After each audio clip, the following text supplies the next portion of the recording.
Ladies and gentlemen, in 3 years, I doubled my MBA income in the marketplace. You hearing what I'm saying? And I've never had a real job, but I got a mindset. Lesson number 1. For you to get to that next level, here's what you need: information.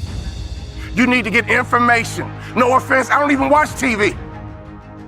CNN don't pay my bills. Okay? Power don't pay my bill. I don't even watch TV. I might catch a sporting event, or don't get mad about a football game. I love to watch football. But I don't watch TV. Why? It's unproductive in my opinion. I get 24 hours a day just like Bill Gates. I get 24 hours a day just like Beyonce and Jay-Z. You get 24 hours a day, ladies and gentlemen. What do you do with your 24 hours? You need to get more information. In our coaching program, all we do is drop content nonstop. And people are like, wow, I didn't know that. Wow, I didn't know that. See, you don't even know what you don't know. How did you let me come from behind and clip you? Do you guys know the studies show the better we look, the more money we make? Which means your website should pass the eyeball test. Your truck should pass the eyeball test. Your people should pass the eyeball test. You should pass the eyeball test. Everybody in this room has a promised land somewhere, but you can't be stuck on the city you like. You got to hear God and go to your promised land. Your promised land might be Utah. Your promised land might be Minnesota. Your promised land might be Wyoming. Hear me clearly. You better use your money to get information and access, and you better be flexible, because a real shark is flexible. Can we stop fronting and get real about this thing? And if I can do it, you can do it. I knew nothing about life. I knew nothing about business, but I had the right mindset, and I learned it through sports. And y'all got to hear my story so you understand. I didn't even start on my college basketball team. I came off the bench. At the University of Minnesota, I came off the bench. But in my mind, you can bring me off the bench, but I'm an NBA ball player when you get through talking. When you get through, I'm an NBA ball player. And that's why I would walk around and say, you can't check me. You can't check me. You can't check me. If I was you, I would walk around every day and say, I'm a millionaire. I'm a millionaire. I declare it right now. I'm worth millions. I'm worth millions. I will receive my salary right now, but I won't accept it as my value. So whatever you receive right now, receive it, but don't you accept it as your value. Because there's more out here for you if you change your mindset.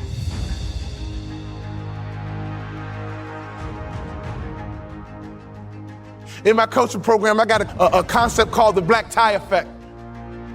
Oh, I wish I had more time. It's called the black tie effect.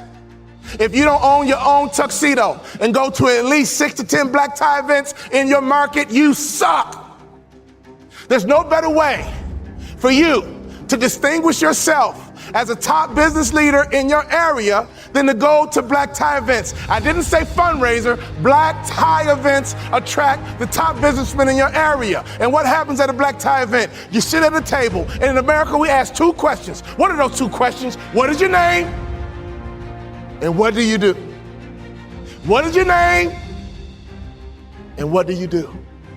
What would happen in your local marketplace? You became known as a philanthropist. What would happen in your local marketplace? You were known as being charitable. What would happen in your local marketplace if all the other business owners who are highly successful not only know your company, but they know you personally? Can I ask you a question? How many black tie events do you go to? When I stopped playing basketball, I had no money coming in, and all I would do is go to black tie events and be around highly successful people. And I would sit at the table. They would ask me my name. And the second question, I was waiting for it. But what do you do? Well, I'm a former NBA player, but now I'm a motivational speaker.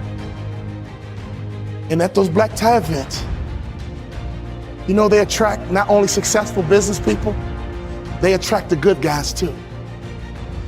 See, snake business guys who only care about money, they don't go to black tie events. People who go to black tie events care about their community. People who go to black tie events make a difference in their community. Let me tell you something. I noticed right away at the black tie events, these were the successful people that I wanted to know. And I began to build leverage. I began to build a brand by building relationships with the top business people in my community because I was willing to go to black tie events. There's nothing more important you can do, business owner, than to buy you a tuxedo and go to black tie events, because everybody in the building is going to ask you your name and they're going to ask you what you do. What would happen if your company became endeared to some charity in your community? Ladies, what better way is it to build the culture? Some of you wives, why don't you drive this? He's busy trying to make money. You drive the charity. You find the organization, and you make sure that your company is synonymous with some philanthropic area in the community. There's nothing better than changing a life. There's nothing better than blessing somebody who's less fortunate. I made a commitment of lifting the spirit of people who were trying to get to that next level. Start your business with charity. There's no better methodology than that. Never forget this. All great brands are built on passion. So before you build your brand, it's not about the color. It's not about the font. All great brands are built on passion. So can I ask you a question? What are you passionate about? See, if you're not passionate about anything, your marketing is going to be ho-hum as well. Does that make sense? You can't build a great brand without passion. Let's take a look at Nike. Phil Knight built Nike and the brand out of passion. He loves to run, and he couldn't find good running shoes. So he said, well, I'll just start a company and make some myself, because a good runner needs to have good shoes. He's built an international brand based on passion. If you want to be a millionaire, you got to think like $1 million person. You can't fake this thing. Y'all hear what I'm saying? You got to be legit in this game. You can't fake it to the NBA. You got to be able to ball out. You got to be able to hoop. You got to be legit. And in business, it's the same way. You got to be legit. So take your money and get some information in your head, and then take some money and get access. I got 3 kids, and this is why you got to get access, so you can make life easier for your kids. Well, ain't nobody do nothing for me. Oh, your mindset is jacked up. Ain't nobody do nothing for me, so I ain't gonna do nothing for my kids. You ain't thinking about your legacy. Right now, it's like a track meet. You're running a 4x1, 100-meter dash. 4x1, and your baton is in your hand. And let me tell you something. I want you to run as strong as you can, as fast as you can, as hard as you can, and one day you're gonna get old. One day your knees gonna buckle. And your son gonna be right behind you. Your daughter gonna be right behind you. And at a track meet, they yell, stick. And you got to make a successful handoff to the athlete in front of you. And that's your son, that's your daughter. So can you do me a favor? You got to get on that track and run, because the baton is in your hand right now. And to me, 50 grand ain't enough to live your dreams.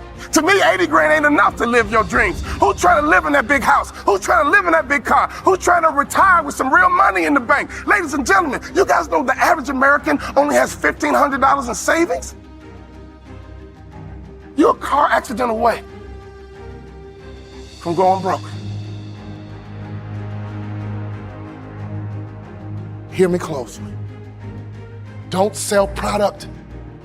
Sell hopes and dreams. Don't sell product. Sell hopes and dreams. Don't sell product again. Sell hopes and dreams. I give myself away, and blessings come my way. In your community, be charitable. In your community, be a giver. In your community, get to know the other givers, and I promise you one thing, something's gonna happen to your heart, something's gonna happen to your culture, and the lagging indicator, something's gonna happen to your pocket.